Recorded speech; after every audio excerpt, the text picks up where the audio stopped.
말씀은 전도서 2장 말씀입니다. 전도서 2장 12절에서 16절 말씀입니다. 26절 말씀입니다. 네, 전도서 2장 12절에서 마지막 26절까지 우리 한 절씩 교독하도록 하겠습니다.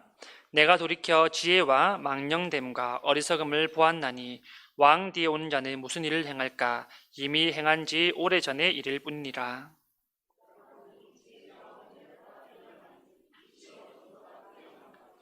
지혜자는 그의 눈이 그의 머릿속에 있고 우매자는 어둠 속에 다니지만 그들 모두가 당하는 일이 모두 같으리라는 것을 나는 깨달아 알았도다.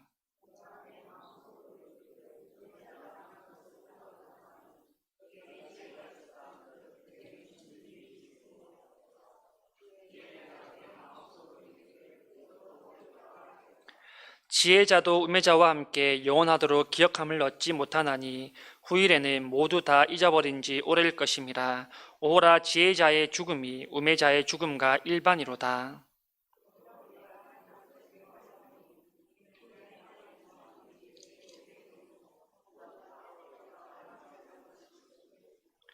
내가 해 아래에서 내가 한 모든 수고를 미워하였노니 이는 내 뒤를 이을 이에게 남겨주게 됨이라.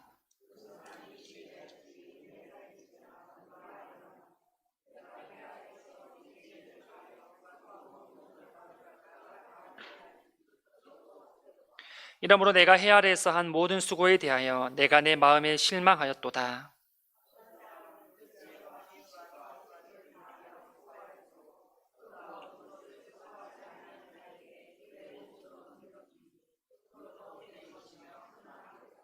사람이 해 아래에서 행하는 모든 수고와 마음에 쓰는 것이 무슨 소득이 있으랴.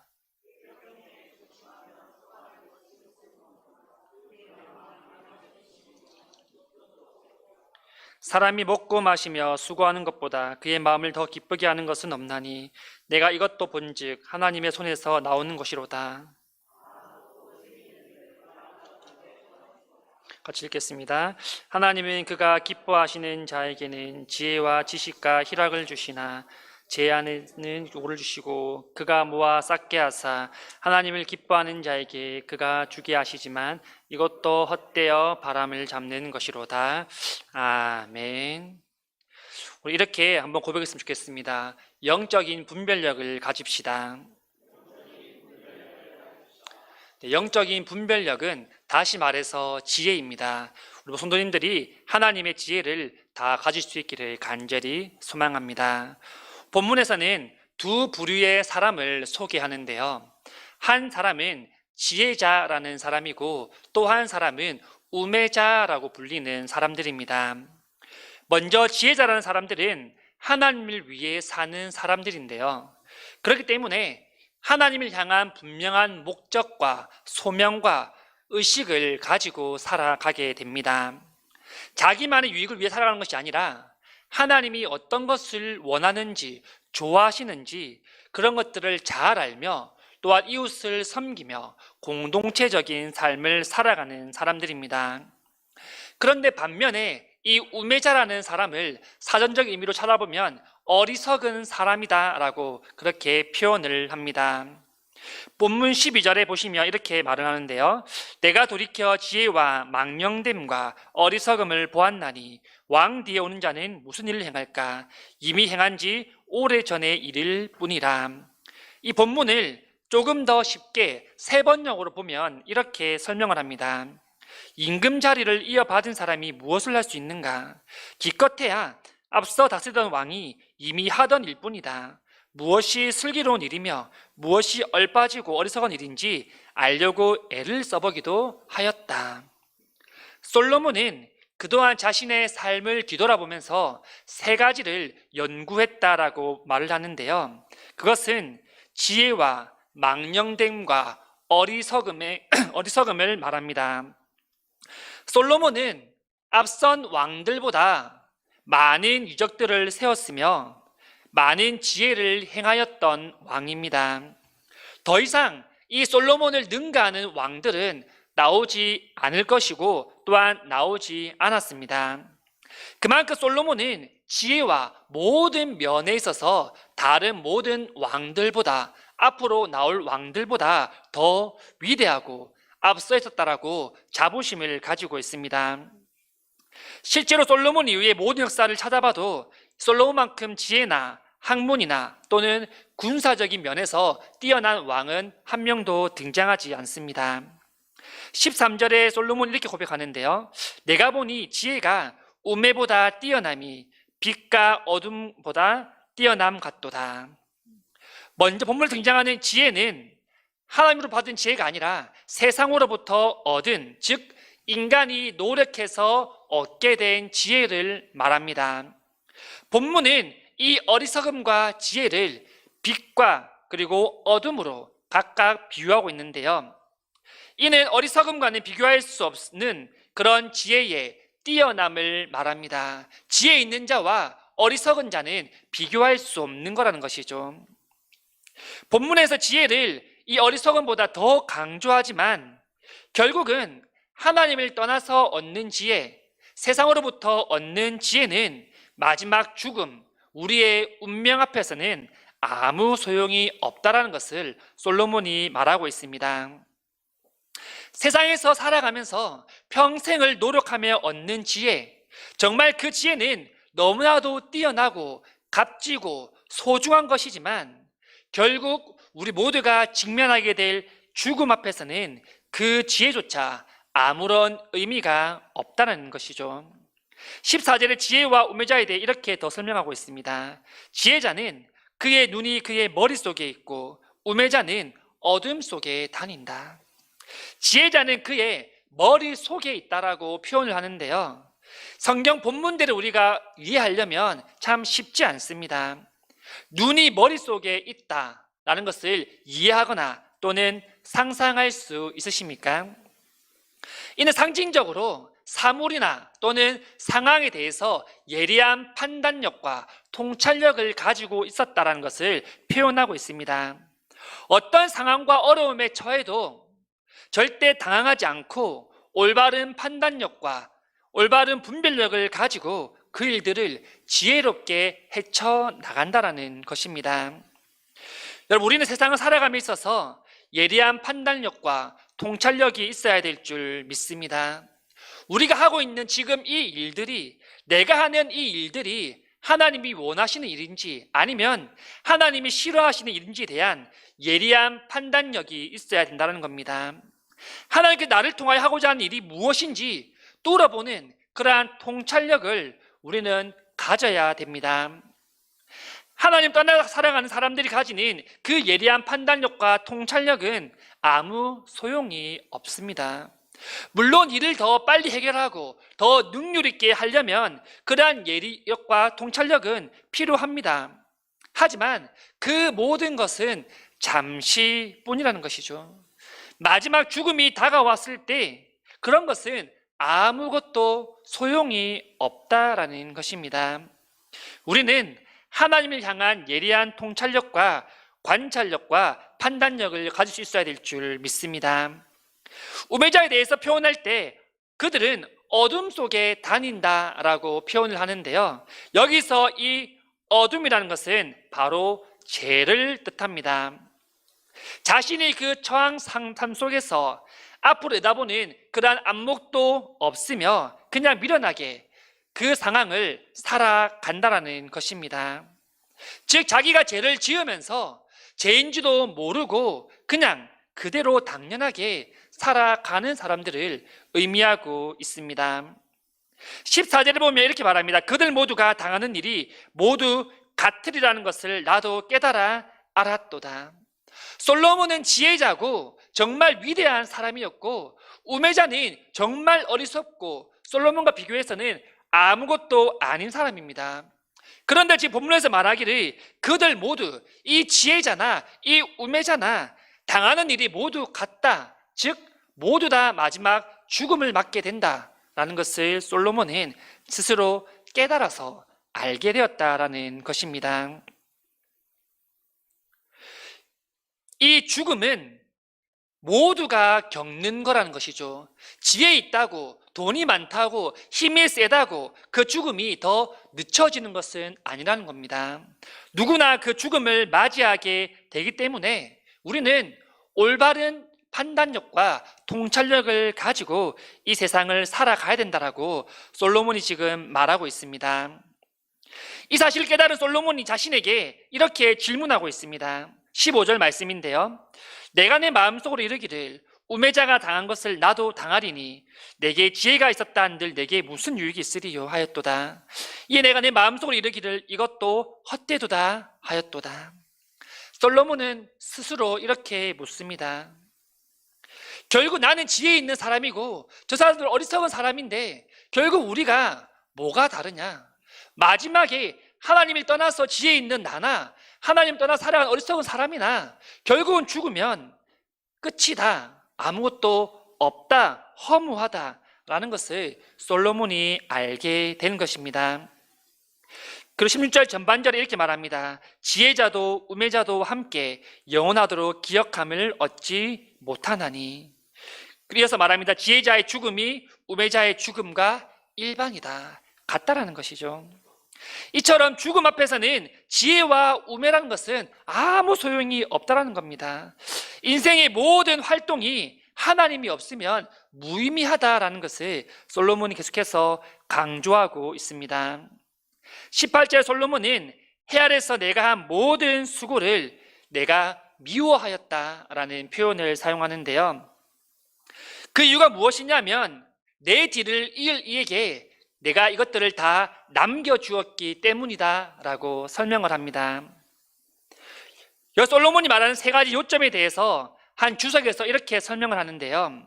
첫 번째는 앞으로 이 솔로몬의 후계자가 될 사람은 아무 노력을 하지 않아도 이 솔로몬이 쌓은 모든 업적과 모든 부와 명예를 공짜로 누리게 된다는 것입니다. 솔로몬은 평생을 바쳐서 자기의 업적을 이루어 갔습니다. 많은 부와 명예를 얻었고 군사력을 얻었습니다. 하지만 이 솔로몬의 후계자가 될 사람은 아무 노력하지 않고 그냥 그것들을 물려받게 된다는 것입니다. 이렇게 될 때 두 번째 문제가 생기는데요. 두 번째는 이 솔로몬의 후계자가 솔로몬이 지금까지 쌓아왔던 그 업적들을 이어나갈 가능성이 별로 없다라는 것입니다. 19절입니다. 그 사람이 지혜자일지 우매자일지야 누가 알라마는 내가 해 아래에서 내 지혜를 다하여 수고한 모든 결과를 그가 다 관리하리니 이것도 헛되도다. 이 솔로몬의 후계자가 지혜자일지 우매자일지는 알지 못합니다. 하지만 그렇게 많은 업적들과 부와 명예가 있는데 그 사람이 왜 굳이 업적을 더 쌓으려 하겠습니까? 그냥 그것을 누리려 할 것이다 라는 것을 말합니다.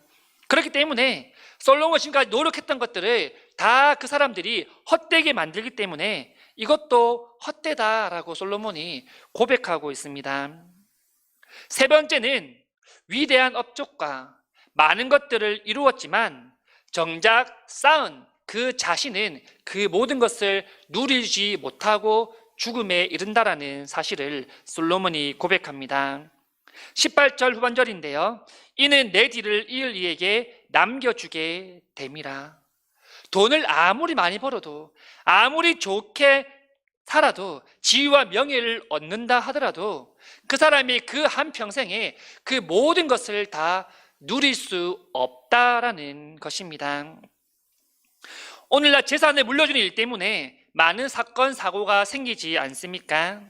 노력하지 않는 사람이 그러한 재산과 그러한 유업을 물려받았을 때 과연 그 사람이 그것을 이어나갈 또한 더 성장시킬 가능성이 얼마나 되겠습니까?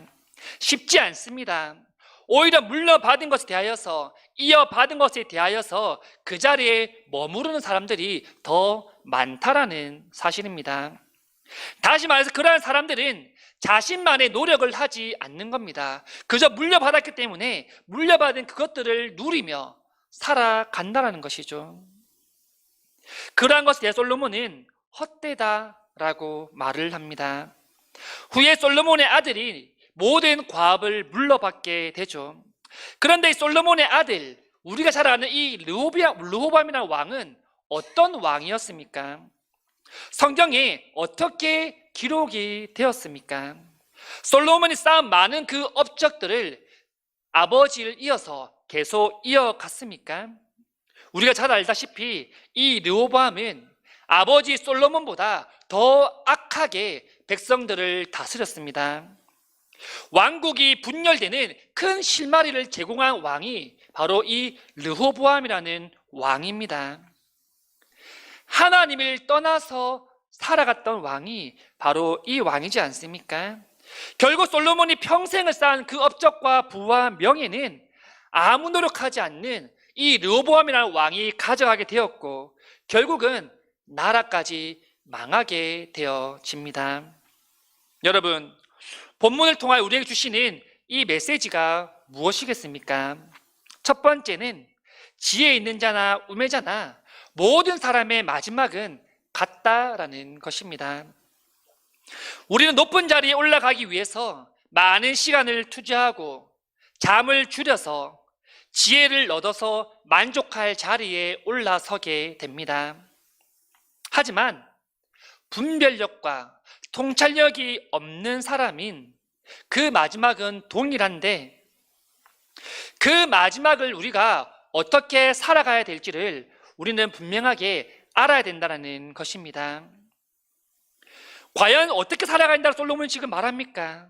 솔로몬의 전도서는 모든 것에 숨어있는 전제가 있습니다. 그 전제는 하나님 없이라는 전제인데요, 하나님 없이 지혜로운 삶을 살아도 그 마지막은 죽음이고, 하나님 없이 우매하게 어리석게 살아도 그 마지막은 죽음입니다. 심판입니다. 그들의 끝은 같다라는 것입니다. 하지만 하나님이 있는 삶을 살아간 사람의 그 마지막은 똑같은 죽음이지만 그 후에 우리에게 영광이 있다라는 사실입니다. 여러분, 우리는 하나님이 있는 삶을 살아야 될 줄 믿습니다. 하나님이 있는 지혜자가 되어야 될 줄 믿습니다. 세상에 헛된 지혜를 얻기 위해 살아가는 것은 결국은 우매한 자나 그 지혜자나 같습니다.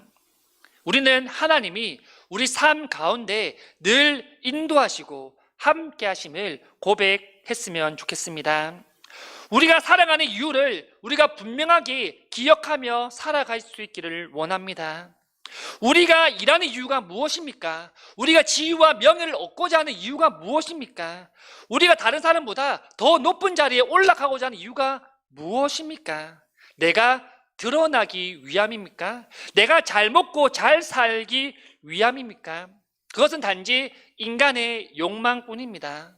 하나님이 원하시는 것은 여러분, 그것이 아니라는 것입니다. 그 자리에서 그 일들을 통하여서 하나님을 드러내고 나타내고 영광 돌리게 하기 위하여서 우리를 그 자리까지 올려주시는 것이라는 겁니다.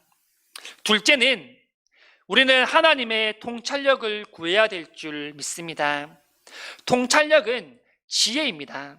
세상을 바라보는 통찰력이 아니라 하나님을 바라보는 그 통찰력이 우리 모두에게 있기를 간절히 소망합니다. 통찰력이 있는 사람은 하나님이 나에게 주신 비전을 볼 수 있습니다. 하나님이 나를 통해 일하고자 하시는 것이 무엇인지 분명하게 알고 그 길을 똑바로 나아갈 수 있습니다. 하지만 통찰력이 없는 사람은 하나님 나를 통하여 원하는 것이 무엇인지 모르기 때문에 내가 원하는 삶을 살아갑니다. 내가 이루고자 하는 그 일들을 행하며 살아가게 된다는 겁니다. 하나님의 영광을 위한 삶이 아닌 오직 나를 위한 삶을 살게 되죠. 여러분, 하나님 앞에 기도함을 통하여서, 간구함을 통하여서 하나님 앞에 통찰력과 지혜를 구할 수 있기를 간절히 소망합니다. 말씀을 정리하겠습니다. 이 솔로몬의 전도서는 우리가 이 세상을 살아가면서 어떻게 정말 가치 있게 살아가야 되는지를 잘 보여주는 말씀입니다. 헛된 욕망에 빠져서 살아가는 사람들에게 그 자리에서 돌아서라라고 우리에게 말씀하고 있는 성경입니다. 여러분, 세상을 살아가는 모든 사람들은 결국은 죽음이라는 자리에 서게 되죠. 이때는 우리가 이 세상에 쌓아왔던 모든 것들이 아무 소용이 없습니다. 하지만 이 죽음의 자리에 섰을 때 웃는 자와 우는 자가 분명하게 있는 줄 믿습니다.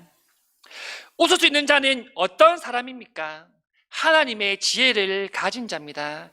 하나님에 대한 뜨거움과 열정을 가진 사람은 그 마지막 날에 웃을 수 있습니다. 하나님의 통찰력을 가지고 세상을 살아갔다라면 우리는 마지막에 웃는 자가 될 것입니다. 하나님 앞에 면류관과 큰 상급을 받기 때문이죠. 하지만 하나님을 떠나서 모든 것을 누린 자 또는 누리지 못한 자들은 그 마지막은 슬픈 고통밖에 없습니다. 잠시만의 고통이 아니라 영원한 고통을 그들은 받게 된다라는 사실입니다. 여러분, 마지막에 웃는 자가 되시겠습니까? 아니면 우는 자가 되시기를 원하십니까? 세상의 모든 사람의 마지막은 같지만 모든 성도님들이 마지막에 웃는 자가 될 수 있기를 간절히 소망합니다. 마지막 날 하나님 주시는 그 귀한 큰 상급을 우리가 기대하며 우리가 영원히 거할 천국을 바라보며 소망하며 살아가는 성도님들이 다 될 수 있기를 간절히 소망합니다.